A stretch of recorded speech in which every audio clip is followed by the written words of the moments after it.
ভবিষ্যৎ হোক নিরাপদ, বিনিয়োগ হোক বিশ্বস্ত, আর আমার পছন্দ সল্ট বে। ওয়েলকাম টু সল্ট বে।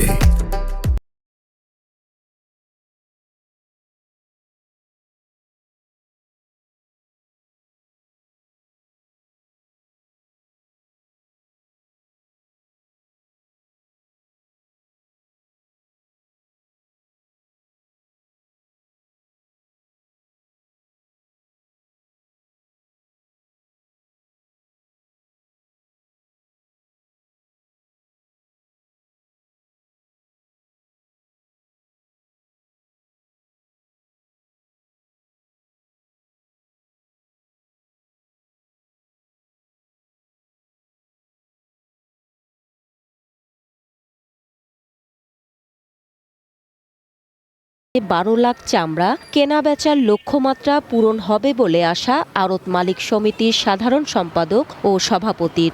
আগামী 15-20 দিনের মধ্যে আরো চামড়া আমদানি হবে। আমাদের একটা লক্ষ্যমাত্রা আছে 10 থেকে 12 লক্ষ পিস চামড়া আমদানি হবে নাটোরে, গরু এবং ছাগল মিলে। আমি মনে করি আমাদের যেটা লক্ষ্যমাত্রা সেটা অর্জন হবে। এবার চামড়াতে কোনো পচন হয় নাই, এবার চামড়া মান খুবই ভালো, ছাগলের চামড়া হোক আর গরুর চামড়া হোক, মান খুবই ভালো এবার। আগামী কয়েকদিন চামড়া কেনাবেচায় আরও জমজমাট হবে এই বাজার, এমনটাই প্রত্যাশা সংশ্লিষ্টদের। One national desk.